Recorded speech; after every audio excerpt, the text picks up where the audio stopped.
Hello, everyone, and welcome back to The Rundown. We talk about 2A news and conservative views. I will be your host today, Craig DeLuz, coming at you from the West Coast, the left coast, behind the Iron Curtain, otherwise known as the Sierras. But as we all know, I do not do this program by myself. That's right. My name is Mike Piwowarski, coming to you live from the East Coast. That's the coast with the most, from the co-host with the most, here on the Rundown 2A Views, conservative news. And Craig, guess what day it is? Mike. What day is it, Mike? It's hump day. Hump day! It's hump day. Hump day! Day. Yes, folks, it is Hump Day. This is the day in which we attempt to begin the weekend, sometimes with success, sometimes not. But hey, as I like to say, the fun is all in the trying. That's it. And we try our hardest, and then if we fail, we try again. Exactly. Now, you may notice my digs have changed. I am actually in San Francisco. We are here for the California School Boards Association annual conference. I'm part of a group called the Delegate Assembly, which kind of works to help set policy for the California School Boards Association. I am the right wing of a very left wing group. So tons of fun is had as I menace liberals. Well, sir, we hope you enjoy your time there, and I'll give you some advice. Watch out for the poop, watch out for the sponges, and watch out for dudes with hammers. So, should be good. Well, my last name is not Pelosi, so I don't think I have to worry about the dudes with hammers. Okay, all right. As Okay. far as the poop, I there's a reason why I brought my cowboy boots, otherwise known as my shit kickers. There you go. Yeah. I came prepared. There you go. There you go. Yeah. The fecal impact accelerators. There you go. Yep. Yeah, I'll tell you it's not just that. It's one of the worst parts about San Francisco is everything, and when I say everything, I mean everything is crazy expensive. I mean, I'll give you an example. Literally, do you guys have Jaspers out there? Uh, no, I don't Imagine think so. like a Mel's or like a kind of like a sit down diner, right? Okay. Where Okay. you can go kind of kind of American food, burgers, Yeah. fries, Yeah. maybe you can get like a Gotcha. meatloaf or something like that.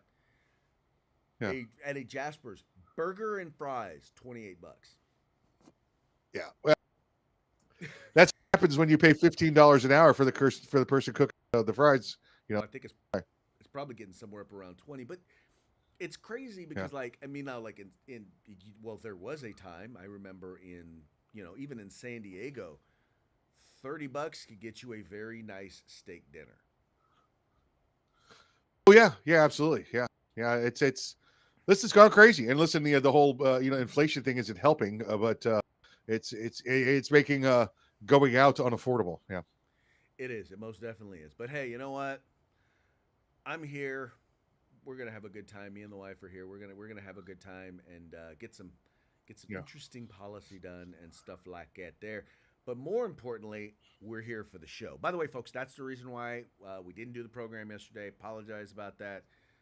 Sometimes stuff happens, but we're here now. So we'll have some fun San Francisco anecdotes to be telling during the week. But before we do that, There you go. let's make sure to give a quick shout out to our sponsors.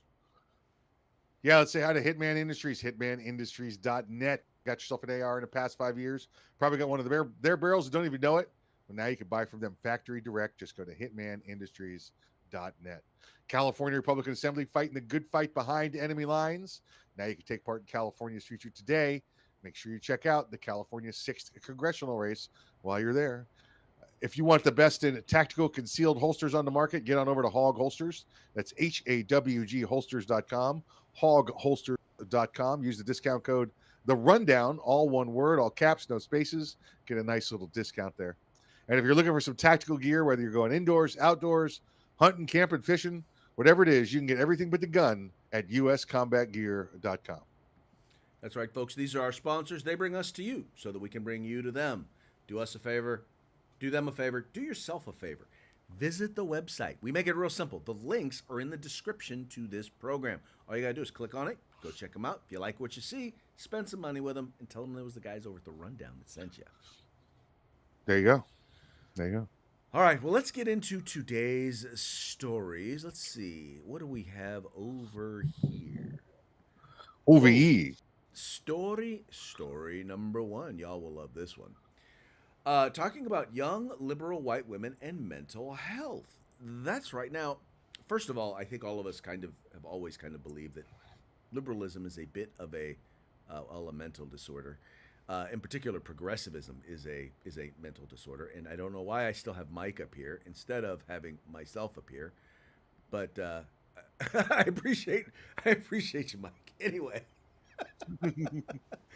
See, folks, this is the stuff that happens, like I said, when you are both in front of the camera and behind the camera at the same time, trying to do all your stuff, and I don't have all my monitors. Normally I have monitors on both sides and a little mini monitor over here and a monitor right here so I can see everything. I don't really have an excuse when that happens, but when it's just me and my one computer monitor, you know. Anyway, all that having been said, where was I? Oh, yeah, liberalism being a mental disorder. Well, guess what? There's now actually a report, a new study or report, however you wish to refer to it. It says here, this is from Pew Research. Young liberal white women suffer mental health issues.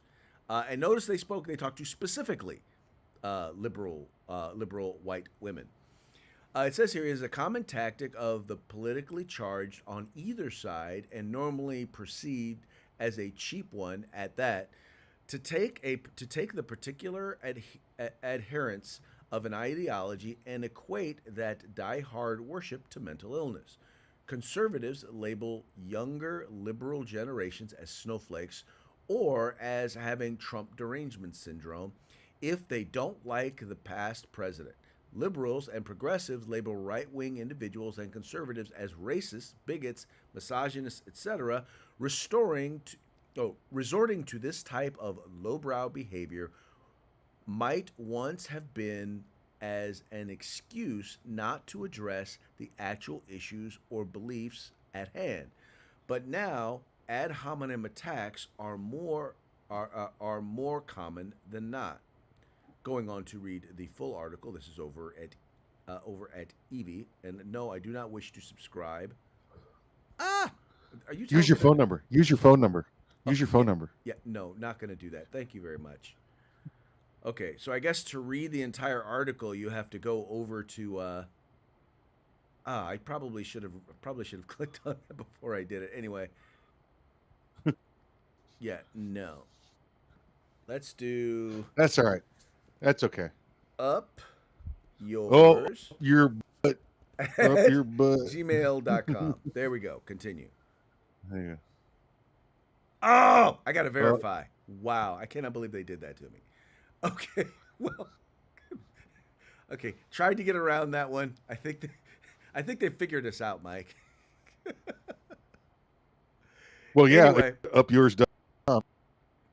Anyway, but all right, so here's the thing though that I'll point out about that. Now, we know that think about this. Think about the massive amount of increase in both liberalism and the increased liberalism amongst young people, and then you also have the dramatic increase in mental health issues and concerns amongst young people, in particular among young women. And it's not very difficult to make that leap that yeah, they are tending to be mentally ill, and it's probably tied to their liberalness.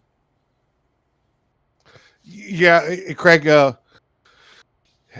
Listen, I got another title for the story, but I'm going to get to that at the end here. This is not to people specifically with mental illness, right, or having emotional problems. It's people wanting to be included in an exclusive class so much that they're coming up with these mental problems. They might have an actual issue for item A, but they're going with item B because item B is the sexy have right now. They have all of these issues. They're like, I can't deal with this anymore. It's horrible. I need to see a counselor. What do you want to talk about? No, I don't want to. And there's no issue. They want to be so bad in the group of people that get special treatment, that they're pretending or finding other things that are not real to them to have these mental illnesses. So it's Well, kind of interesting that way. Well, but you think about it though. I mean, first of all, they already are part of a protected class, quote unquote protected class. They're women, right? I guess Right. the problem is that in the terms of the hierarchy of intersectionality, they don't rank very high. I mean, to be honest, white women are relatively low on the intersectionality scale. Now, if you happen to be Jewish or Muslim, that moves you up the intersectionality hierarchy. Right. If you happen to be Muslim lesbian, that gets you even higher. If you're trans Muslim lesbian, that gets you way up there. And then you add mental illness in. And once you add the mental illness in, well, all hats are off. You have hit the trifecta. Right. That's what I'm saying. They're adding mental illness in when they don't have mental illness. The white woman, so to speak, or the average woman without additional identifiers. I'll say that just the woman without additional identifiers is not much of a protected class anymore, right? They fought for and deservedly so. Got equal rights. They and listen, the Equal Rights Amendment was a throwaway amendment. They already had everything that was listed in there. It was just kind of putting an asterisk on the end of it. So it's listen, they can vote, equal pay, they can fight in combat, they could be police officers, all the things that they're restricted throughout the years. They no longer have those restrictions. So how are they a protected class if they have the exact same rights than I do, Craig? Well, because everyone wants to be like you said, they all want to be special. And that's the So problem. that's it. So they find themselves a special category. They find themselves a category to be special in. Like same amount as me.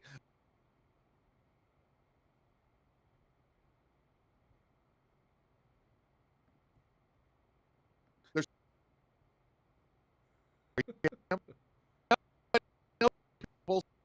like one. All right. So here's an article that I found actually Wait. over at, wait, nope. Here's the title. I got to give you what this title is. You missed your chance here. Okay. You could have titled this, "Where All the White Women At?" Really? Yeah. We're all the way. Because they're no longer a protected class. They're gone. Come on, I'm doing movie quote trivia here with. Well, you know what's funny is I'm reading that article now. Here's what's really funny. I've now come across that article in two different places from over 2 years ago. Yeah. Literally, I'm like, why is all of a sudden Real Clear Politics picking up this article that was from 2 years ago? And now I'm kind of pissed because I'm like, okay, I thought I was doing my due diligence, and come to find out that this is something that, well, I guess we've all already known for a while, but I guess it's just becoming news again. Or what are they trying to hide from you this week? I don't know. What I don't know. what in the news right now don't you know about? And this is the cover for it, huh? Huh? Well, I'll tell you what's been interesting. Have you been heard? I was listening to another show this morning, and they were talking about the significant number of, once again, of young white women on TikTok who are talking about reading. These are all of them are like either liberal or they are atheists talking about reading the Quran. And I'm like, do you people? I mean, I'm wondering, do they have any idea or understanding of what exactly the beliefs of the Quran, what the Quran says about women, about the perspective of women in the Quran and Islam? Oh, I know. I've read the Quran. Yeah, but I know, but evidently they're skipping that. Well, evidently they are. Evidently they have no understanding or idea of exactly what the Quran says about women, because I think if they did, in particular liberal women, they would probably be like, yeah, no, we can't do this. But it just goes to me to show the level of ignorance of this future generation, of many in this future generation, because not everybody in Gen X or Gen Z is ignorant. Just more than I would like to, more than I'm happy with or comfortable with. How about that? Yeah. Hey, did I ever tell you about the time I almost started a holy war? No, you did not. Okay. All right.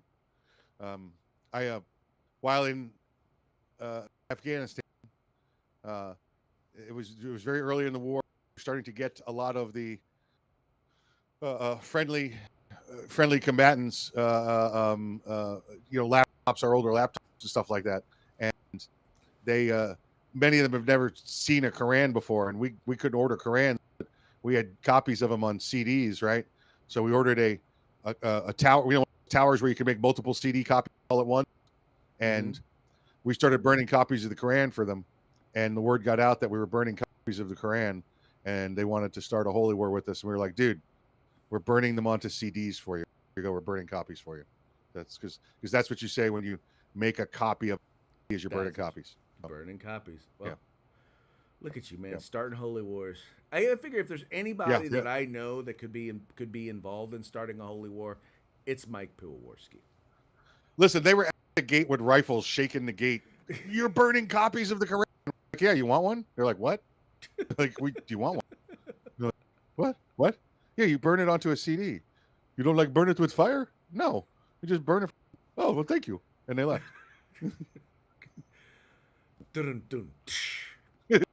True story. True story. So let's talk about the squad. So turns out the squad may not be as unified on some issues as one would think, and quite frankly, the squad being divided on some things doesn't surprise me. In particular, when it comes to Israel and the whole situation in the Middle East. Well, there is a story out currently where the squad. Well, basically, there was a vote recently where they were basically trying to. There were two resolutions that were up. And on these two resolutions, one of which dealt with a call for a ceasefire,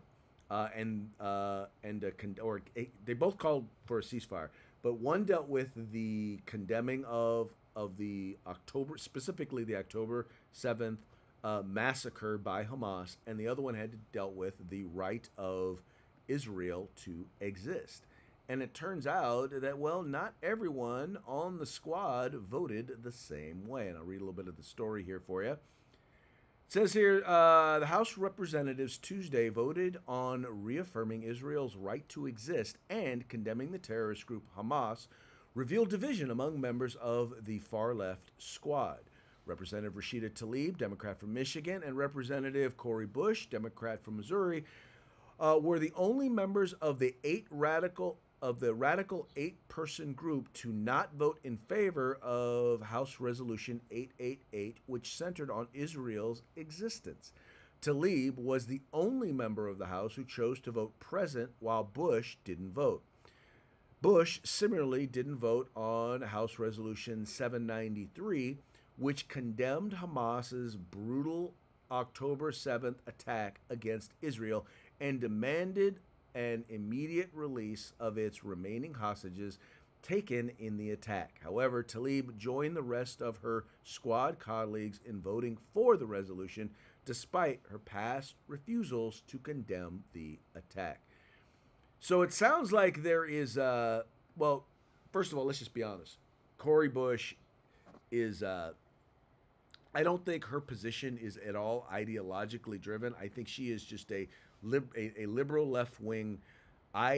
She is I hate all things Western civilization. That includes America, that includes Europe, and that includes Israel. Tlaib is trying to thread the needle because she is realizing that she is losing some credibility amongst Democrats by not being willing to, in any way in the past, condemn, the burning alive and the beheading of children, or the rape of women and killing them and dragging their bodies through the streets. I think she's realizing, yeah, I probably better, at least in some way, say that was a bad thing. Hey, listen, she doesn't do it very well either, right? They'll ask how you feel about, the things going on. We've got we've got negotiations going on between Hamas, the Gazans, the people of Israel. This is a long process, and there might be a two-state solution. What do you think? And her response is death to Israel. That's basically all she has. She's stand with Hamas, death to Israel. And she's not going to get anywhere with that. Not with the deal-making party of Democrats. Let's find a compromise so we have no real solutions and no allegiance to anybody, and we can continue to put special interest funds in our pockets. Well, I part of it is that there's she has a very large contingent of Muslims in her district. And I think it's one of the reasons why also you're starting to see Joe Biden capitulate to a certain degree on some issues, because he's realizing that he can't win re-election without Michigan, and he can't win Michigan without some of those key districts where there is a significant Muslim vote. And right now, his poll numbers are as bad as they were. They're getting even worse because, there are people who don't like his position in supporting Israel, and the problem is that is the minority in the Democratic Party, because even a majority in the Democratic Party support what President Biden is doing in terms of standing with Israel. They support the idea of standing with Israel on this. Anyway, but it's a very, very radical and very, very vocal group within the Democratic Party. They're a minority, but they're pushed, and they tend to be the younger vote, who are standing up and standing against Israel.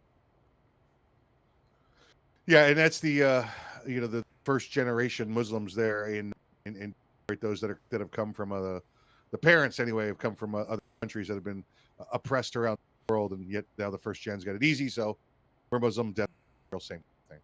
Right. Well, and by the way, it's not just Muslim. It's literally, and if you take a poll, I don't know if you're ever on TikTok, but if you go on to TikTok and you start to look at people who are doing videos talking about this issue, it's almost like 95% to 5% pro Hamas. Interesting. A company that is run by the People's Republic of China, one of our biggest global economic enemies, is utilizing a platform to misinform or disinform our younger generation, and then we're surprised when many of them say that's where they get their news. There's a reason why you have politicians wanting to ban TikTok here in the United States. Well, I mean, look, you got to give Chinese. They know what they're doing, right? Which is worse publicity, Craig? The killing of people in Israel and in Gaza, or poor wages in China. You're gonna forget how much a Chinese kid makes a day when they're kidnapping and torturing kids over in the Middle East. Funny how that works, huh? Yep. Oh, moving right along. Okay, when I first started in the gun rights movement, the first year that I started with the Firearms Policy Coalition, this was 2013. I this first time working in the movement. I actually started just doing media, and in California, there were 54 bills that were introduced, gun-related bills that were introduced in the California legislature, and we referred to that as it was Gunpocalypse or Gunmageddon, right? It was. And by the way, almost every single one of those was anti-gun bills. That was unprecedented for any state legislature in the entire country. Well, now in Massachusetts, they are seeking to break that record. They are going after it, folks. They're in the here we go. They're in Massachusetts, have been introduced 56. Let me say that again. 56 gun-related bills, 56 of them, right? That's a lot of bills relating to guns. And they actually sat down, much like we did in California, and they heard them all in one hearing, or tried to anyway. Here it says, this is from Boston. It says, Massachusetts lawmakers listened to testimony on 56 bills related to firearms Tuesday, as the Senate president has vowed to have a gun reform package on Governor Maura Healey's desk by the end of the session. The bills range from a ban on firearms silencers, they're called suppressors, folks, to more relaxed gun laws. Even one bill would ban carrying a firearm while riding an ATV. The bills also included more language to crack down on so-called ghost guns, untraceable firearms that are made at home. Mike, have you ever seen that many gun bills introduced there in the Florida legislature? I mean, pro or anti-gun? Oh, pro gun, sure. They throw. You should see the amount of pro gun bills that come out every year.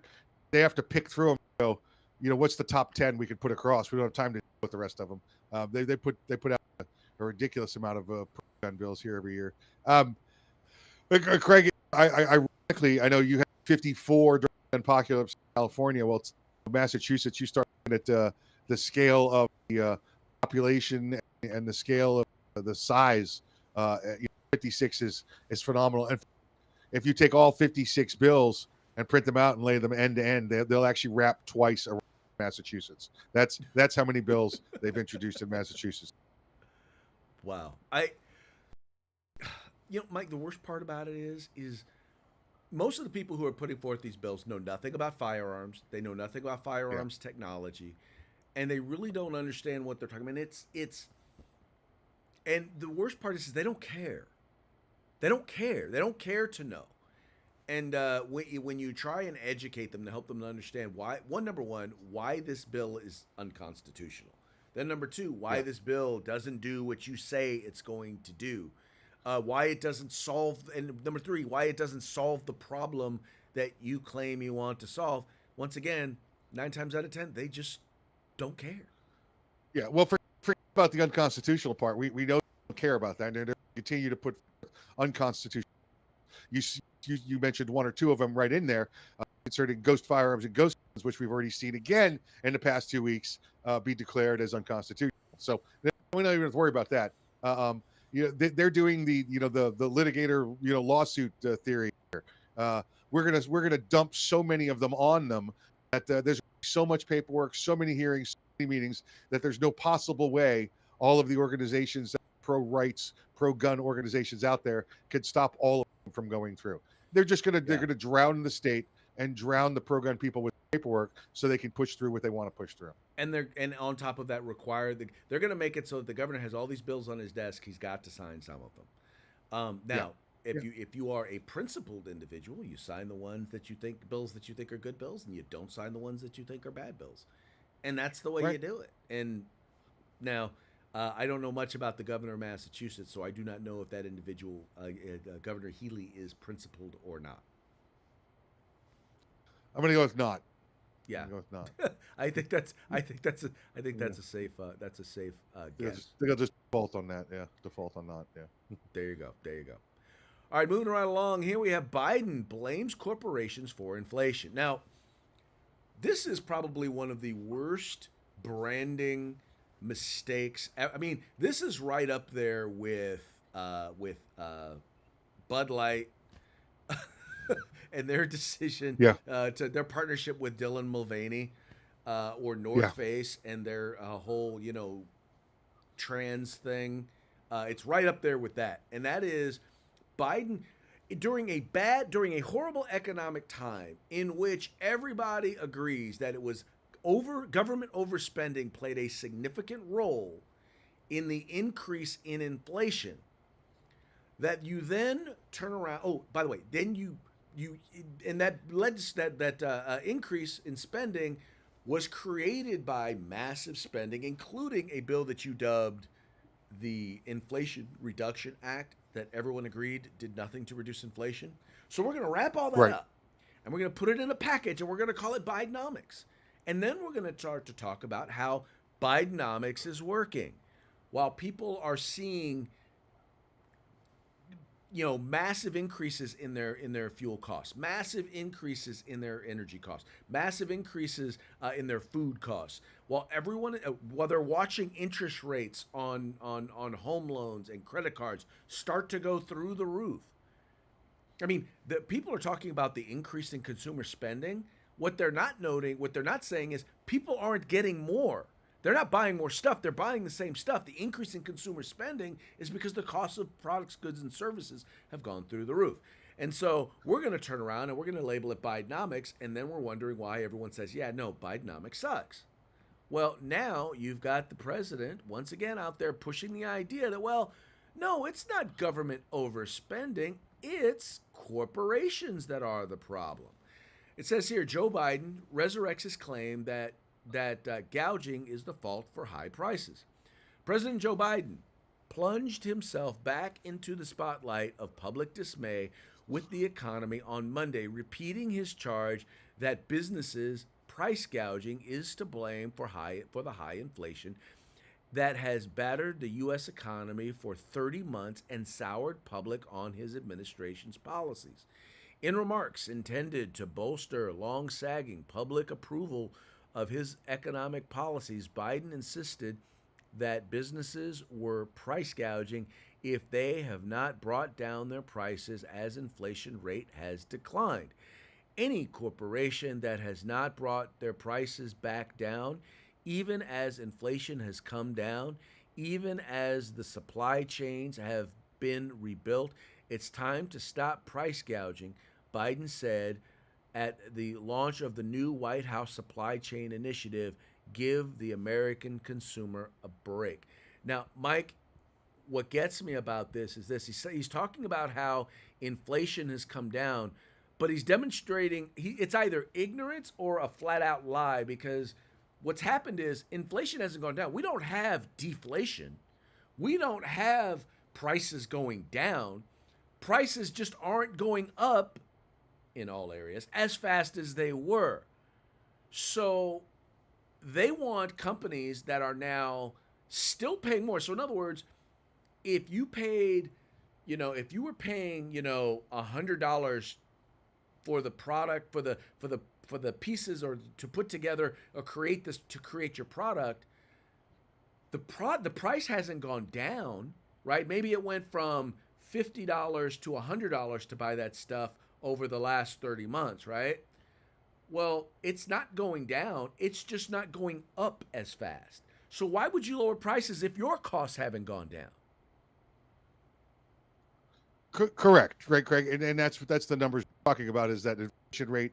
Let's say was at 8%, then it's to 4%, and now you're like 3.8. So they're spending on we're not seeing prices raise as fast. It's they're still going up, but we've slowed the rate at which they're going up. The guys in La La Land, Craig. Right along with this story, yesterday he tweeted, "I won't let Republicans in Congress undo progress we've made to lower costs and invest in America." What?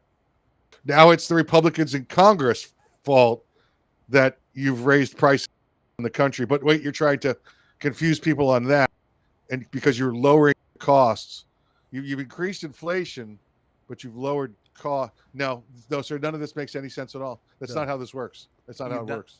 What they've done is, and this is once again, you look at the Inflation Reduction Act. What they did was, first of all, it was the Green New Deal, right? What they did was in certain areas, in order to promote a green economy, they've provided incentives for things like some electric vehicles. In the Inflation Reduction Act, they provided some supports for some prescription drugs for some senior citizens. And they act like they've lowered the prices of everything for everybody. And they didn't. Yeah. They've increased. No. And by the way, while at the same time ignoring the fact that their policies have increased fuel costs across the board, not just their oil production policies, but their foreign policy has folks like OPEC saying, no, we're not going to produce more oil. We went from energy independent to energy dependent on people who hate us. Yeah. How much sense does that? And then, by the way, that is all Joe Biden. That's all. Let me clarify. Joe Biden and the Democrats. That's right. All on them. Republicans didn't have anything to do with that. Yep. By the way, I'm still waiting on our methane-powered train to Hawaii. We were promised that in the Green Deal, so I want that. Well, you'll get that as soon as we get our bullet train from Bakersfield to Fresno here in California. Well, let's not get ridiculous. I mean, you got Newsom. You're not going to get that. Because Although you that- are getting a bullet train from Los Angeles to Vegas, so you got that going for you. probably going to be private equity financed, which is why it may 100%. actually happen. Yeah, and It's that's why 100%, and it's already under construction. Yep. and that's why it's actually going to happen. Yep. Funny how that works, huh? Yep. All right, yeah, they folks. just built one. Listen, it took them 2 years to build it. Same company built one from Miami to Orlando. We got a bullet train now from Miami to Orlando. Yeah, well, we don't do private industry here in California. What we do with private industry is we chase them out of California. That's how our politicians do it here. Well, think of how what this guy's doing. Think of what this company's doing, Craig. They're doing exactly that. They're building a bullet train from Los Angeles to Vegas. Ain't nobody taking their money from Vegas and going to Los Angeles. It's going the other way around. They're going into Los Angeles to get what last couple of bucks they have to bring it to Vegas. Well, you know what I think they're doing also is I'll bet you they're going to add some freight cars to that bullet train so that they can bring the U-Haul trucks back to California. There you go. There you go. There you go. That's how they're going to pay for the train right there. U-Haul returns. There you go. U-Haul's going to pay for it all. Yep. It's it. All right, well, folks, that brings us to our parting shots, brought to you by Hog Holsters. Go to hogholster.com, use the discount code The Rundown, all caps, no spaces, one word. Get your Hog Holster today and get a nice little discount on us. Let's see here what we got going for you. Okay, though, this is a fun one. I've been spending entirely too much time. I've been spending entirely too much time on the Babylon Bee because I find their stories to be, their headlines to be hilarious. Okay, hold on. I'm trying to get this one right. Did I not have that? Let's do this. Okay, I copied it wrong. Oh, well. Okay, this one here is from the Babylon Bee. We'll do this one first. It says here, Disney awarded defense contract after producing more bombs than Lockheed Martin. Go, it's happening. It's happening. Yep. We're gonna take out Hamas with a black mermaid. Yep. I will tell you, it is by far has to be one of the. Well, it just goes to show what happens when you decide that you want to do movies. Oh, by the way, that's what I meant to say. When you decide that you're going to be woke instead of just doing movies the right way, this is what winds up happening. They actually acknowledged in their financial analysis that their misaligning of key issues and key cultural issues has actually is significantly responsible for their decline in their stocks. I could not believe that they actually said it. Well, they had to fire one CEO and get another one in there, or bring back another one to finally admit it. Let's not forget that either. Exactly. And here's the other one. I found out I had actually cut the wrong image, but here it says, to encourage Biden to rescue hostages, posters will now feature photos of WNBA players. Oh, yeah, I get it. I'm not bringing any of them home, but I get it. Well, hey, maybe that'll encourage Biden to actually do it. Who knows? True. More money to Iran, More even money. though she was in Russia. There you go. All right, folks. Well, hey, that's about it for today. But before we go, Mike, why don't you do us a favor and go ahead and give a quick shout out to our sponsors?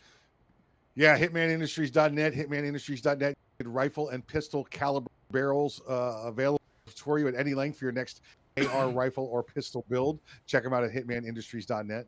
California Republican Assembly fighting that good fight behind enemy lines. Make sure you check out the California 6th congressional race while you're there. And if you want some field gear for going outdoor, going hunting, doing whatever you need, you can get everything with the gun at uscombatgear.com. All right, folks. So that's going to do it for today's program. We should be back tomorrow. I make no guarantees because I never know how the internet connection is here. But we appreciate you tuning in. We appreciate you liking and sharing the program and encouraging your friends to do the same. Tomorrow, we're gonna have some fun. So it's gonna be Throat Punch Thursday.